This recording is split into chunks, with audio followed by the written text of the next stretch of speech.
What is up, gym sluts, bros, bears, muscle mommies, everything in between? As always, this is Patrick Maguire, full primal power, top 40 powerlifter of all time, your mom's favorite powerlifter, and your unbiological daddy.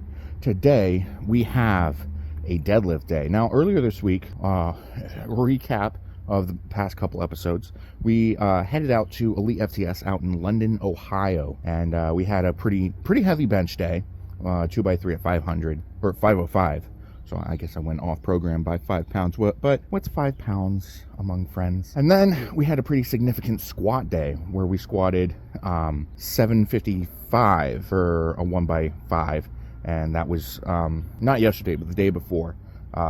My week was a little thrown off due to the trip out to Ohio, but normally I deadlift on Thursdays. It's Friday, so only one day of changing of the routine. And Buddy is Buddy, don't eat grass. Buddy, don't eat grass. Well, we're gonna do something a little different when it comes to order of eating today. We've got the bowl and we've got our pre-training meal instead of our first meal of the day. It takes a while for my first meal of the day to heat up, or not heat up, but like cook. So I'm going for this so I can get to the gym as early as possible so I can get on with my day as fast as possible. And my what are you doing, bud? My first meal of the day usually is not one that I can pre-cook, so I just wanna gym and then get going on things. This spoon has an issue on it.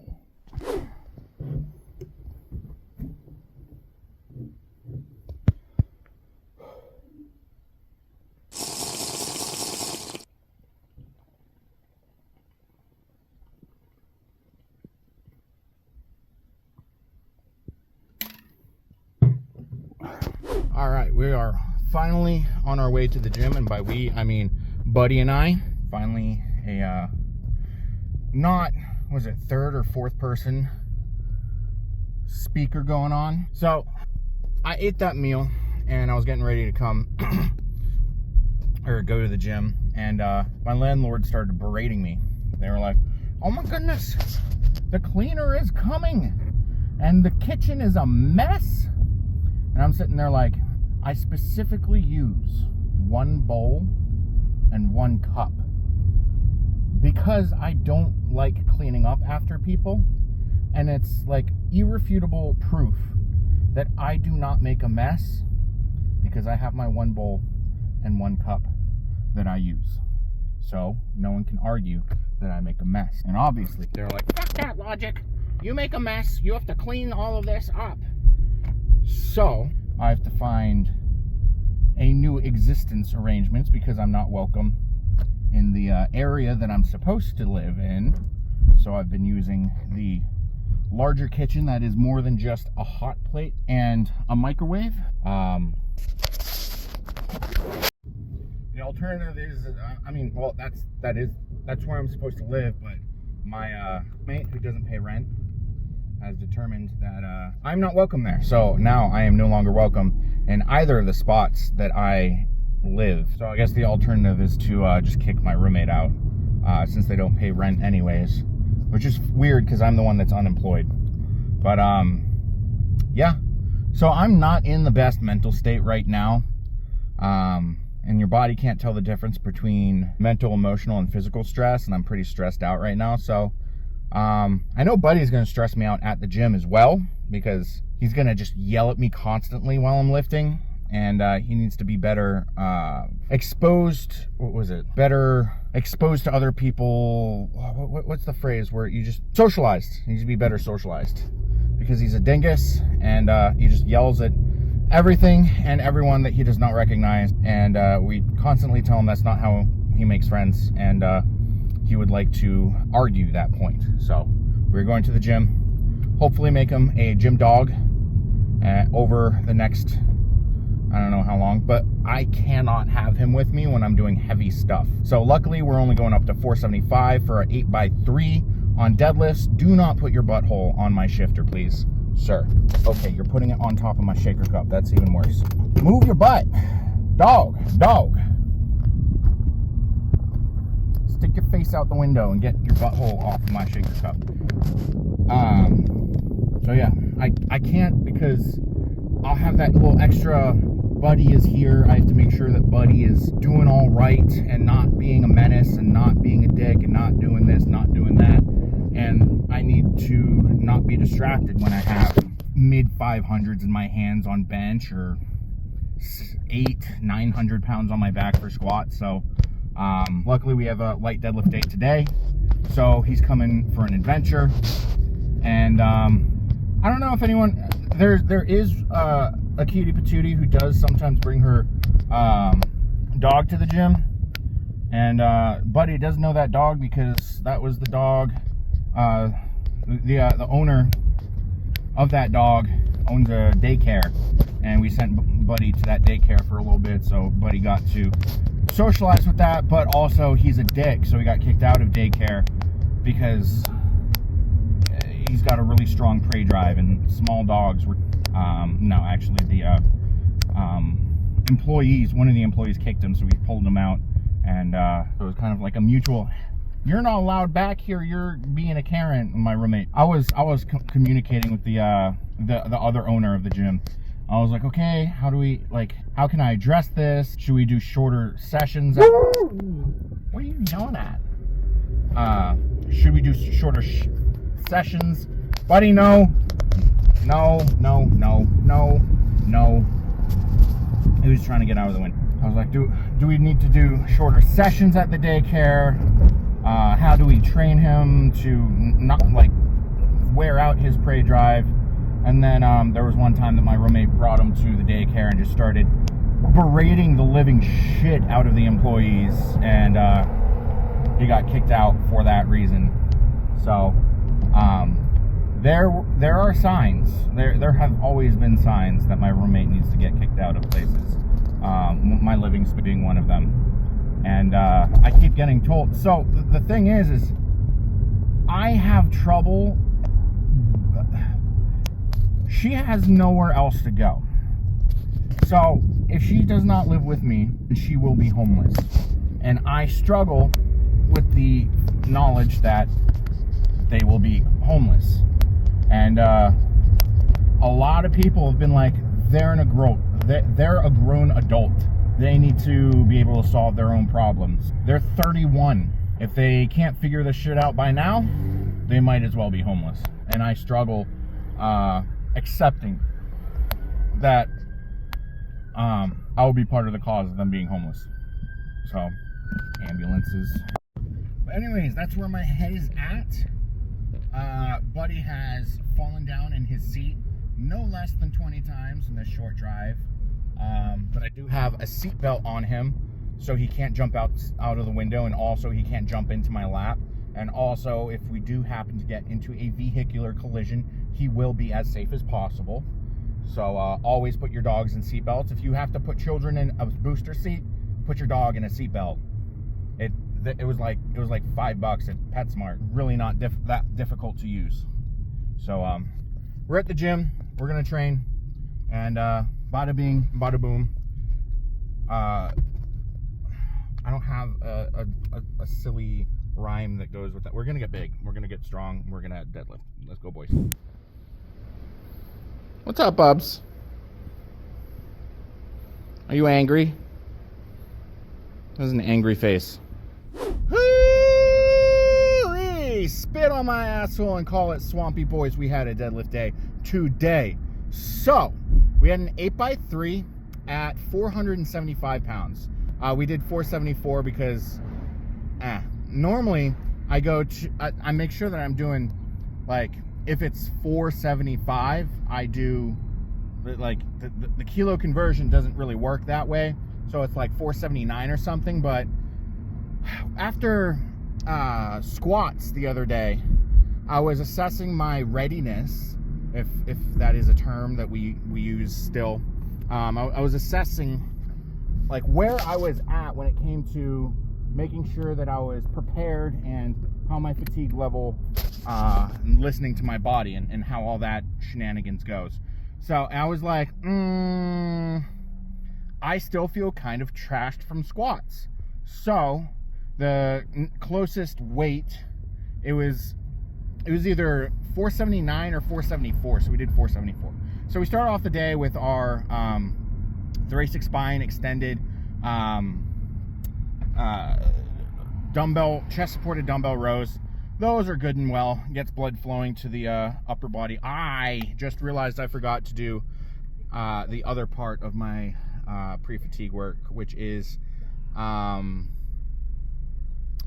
it's leg press with lat prayers, and that's probably, missing that and forgetting to do that probably didn't help how awful I felt, because my knees did not feel good, my hips did not feel good, and that's what the leg press really stretches out.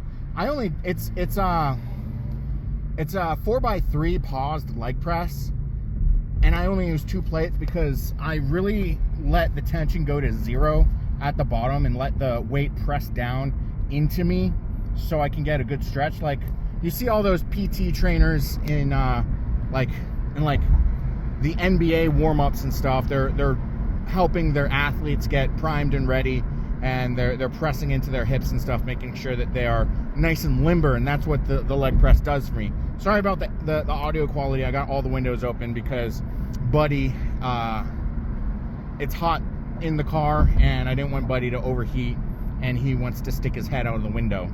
So I forgot that. But so going into the training, so we warmed up, we did 1 red and then 3 reds, where we did a set of 5 and a set of 3. So not really that much warming up, and I was like, I'm pretty trashed. This is not going to be super fun. So the working sets, 8x3 at 475. Those, so the first set was second set was good, and then the rest of them felt like garbage.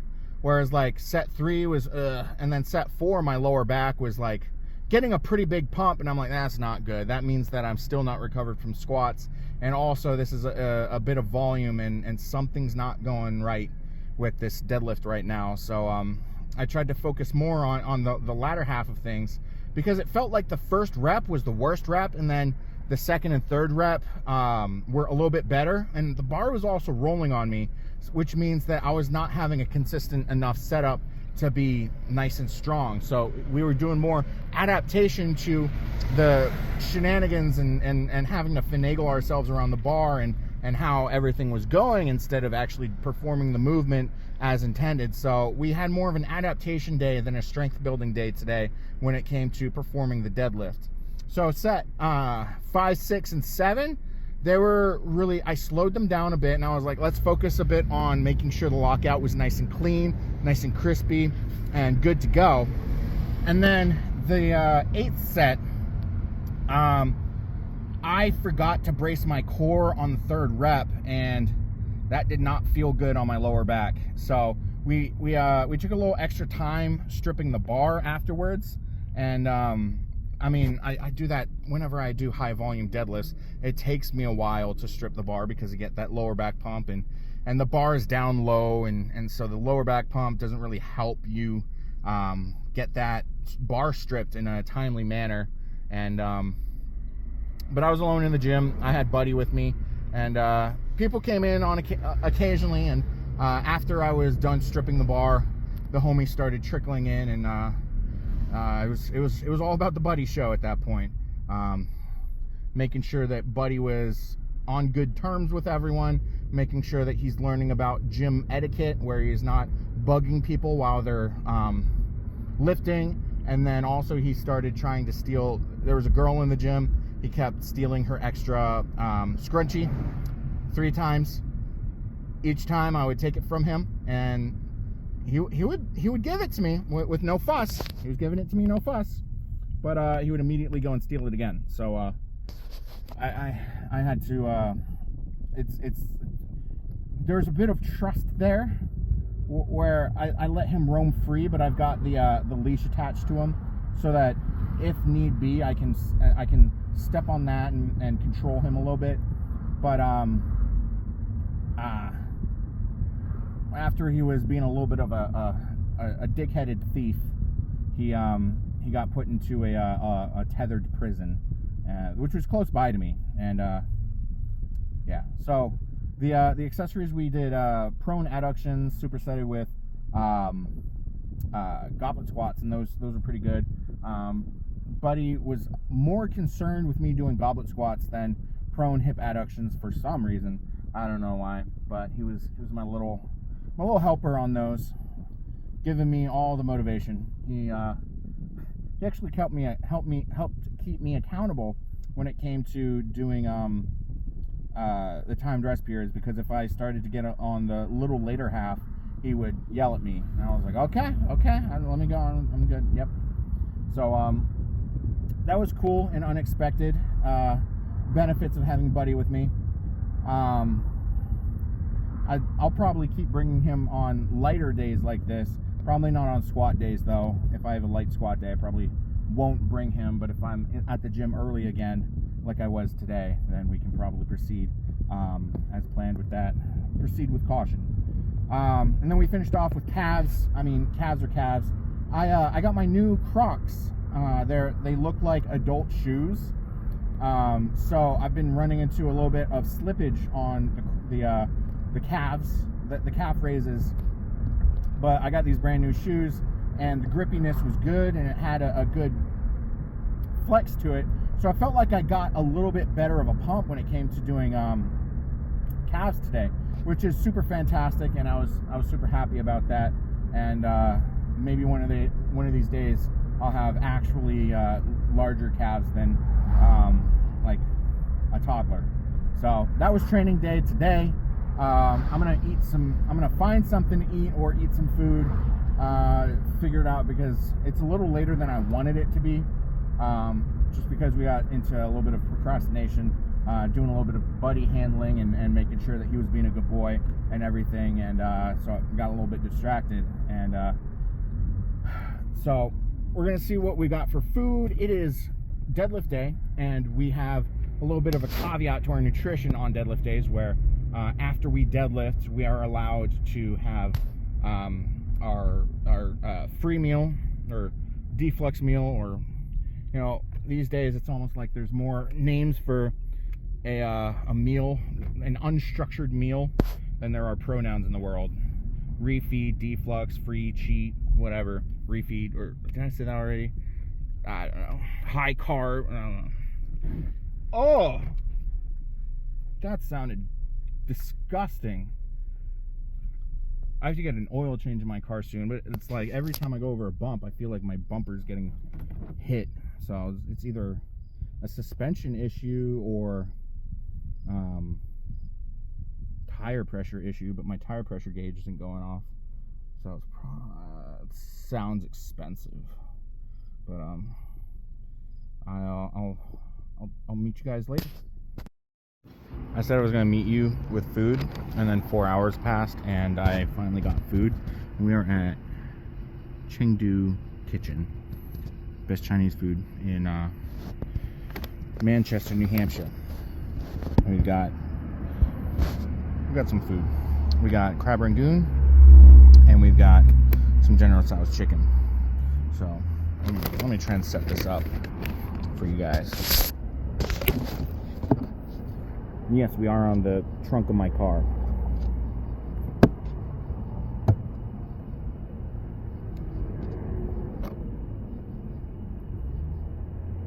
want you to hear the crunch on this.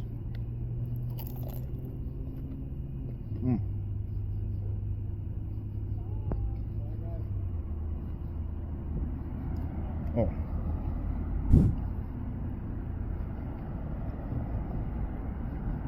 I wouldn't do much for a Klondike bar. I would do unspeakable things for these crab rangoons.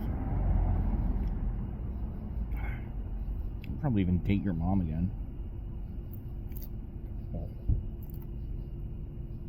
Oh. We got the chicken, the General Tso's.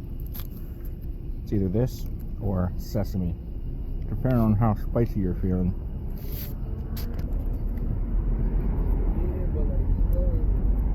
You don't eat your Chinese food with chopsticks? That's okay. We'll judge you a little bit, but dexterity isn't for everyone. your lineage will not be continued because your genes are weak. But that's okay. Some people pull sumo, and some people don't use chopsticks.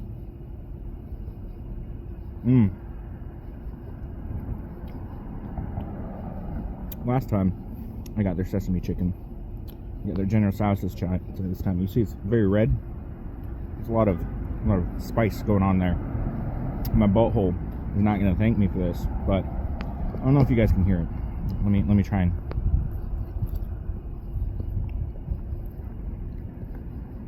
Chicken's juicy. It's definitely thigh meat, so it's staying juicy. It's the dark meat, and yes, the dark meat is better than the white meat, because the white meat it has a lot of feminists in it, and generally they don't know how to cook. But the dark meat, and when the white meat does cook, it doesn't use spices. But any sort of meat darker than white meat, they know how to cook. And best way to a man's heart is through their stomach or the third rib. But it's got a little bit of a crunch to it, so it's not soggy, and it's well fried.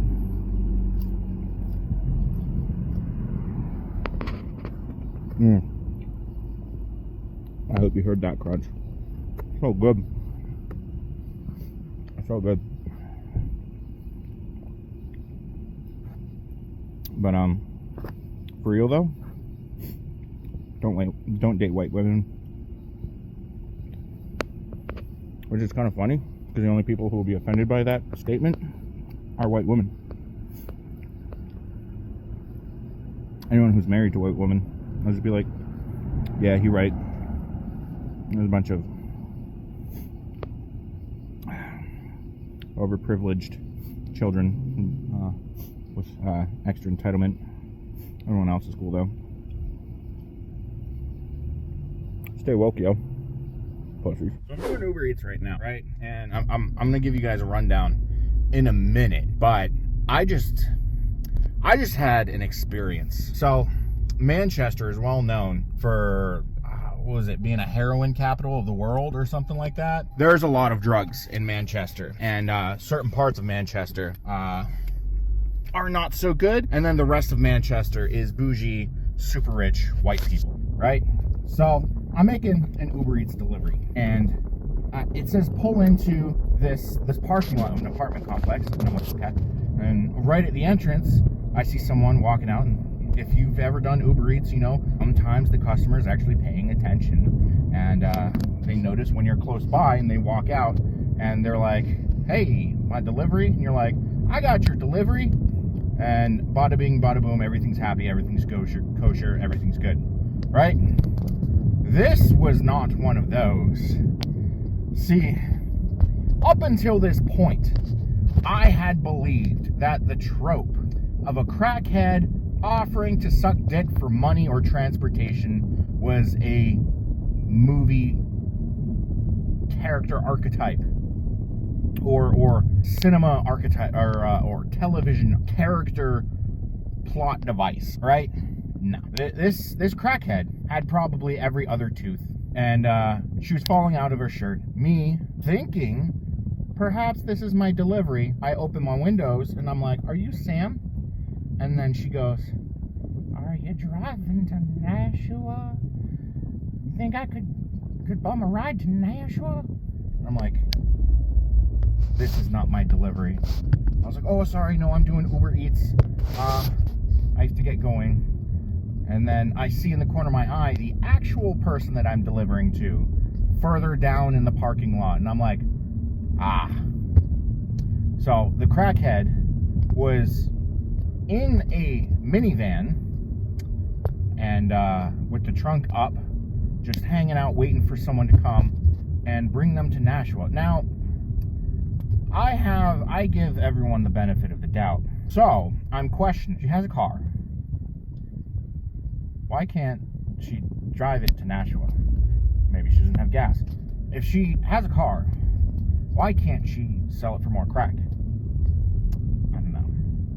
Maybe it's just what if it's just a really good crackhead situation where the car just doesn't run, but she can sleep in the car because it's there's a new law in New Hampshire where you are not allowed to camp in cities, which is basically the legislation saying homelessness is illegal now, and we're gonna ship them off somewhere else, which it's done nothing. Oh no, they're gonna fine people, as if that's gonna solve any of the problems. But yeah, I had my first crackhead proposition. Yeah, that was an experience. And she didn't specifically say, hey, I'll suck your dick, but it was heavily implied. So, anyways, I'm on my way to Nashville. I'm kidding. God only knows what, like, it takes a lot of trust in someone to put your most precious body part inside an orifice filled with things that are intended to cut things up. It's like, would you stick your dick inside of a garbage disposal if it had a personality? You know, one of these days, garbage disposal is going to have a personality with AI coming up. So, anyways, yeah, I'm just out and about I had to share that story with you. And I'm going to get myself some ice cream because it's a free meal tonight. So I'm gonna get some ice. And also, the Ben & Jerry's is open till 10:30, and it's actually pretty decent. I got a Yeti cooler, and it's pretty. The Ben & Jerry's, a lot of Uber Eats drivers refuse to do Ben & Jerry's orders because the ice cream is melted and they lose their entire tip, and it's like not worth it because people get grumpy. They're like, oh, my ice cream, you drove 40 minutes to give me this soup, you damaged my food, this is absurd. But I've got this Yeti cooler, and I not only do I never lose the tips, some people increase the tips because I put so much love and care into being able to eat tomorrow, being able to go to the gym tomorrow, being able to travel to competitions. Hey, those were some cute girls. If you weren't wearing all black, I may have not almost hit you with my car. Anyways, I gotta find some parking so I can get myself some ice cream, and hopefully I get an order while I'm waiting for ice cream, so I can feed two birds with one scone and be a productive member of society. Is that a parking spot? Hell yeah. All right, so I got my ice cream, and on the walk to my car, I already finished it. So, chewing is overrated, so here it is. It's empty, right? So how did the Uber Eats thing go today? We started at 4 and it's about 10:30. We took an hour off to go to the bathroom and get Chinese food, and so about 5 hours worth, and we made about exactly. That's not a hyperbole or hyperbola or whatever the.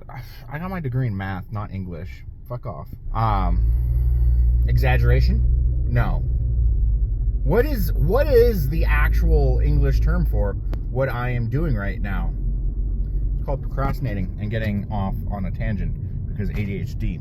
So, how did we do? For some odd reason, so we made about $100, and based on estimations, I think it was like $16 in my last delivery, and I got, 17, so 101 or 102 bucks today. So normally on training days, I'm like, if I make 50 bucks, it's a good day. 100 bucks is phenomenal. So today is technically a pretty phenomenal day, but no buts.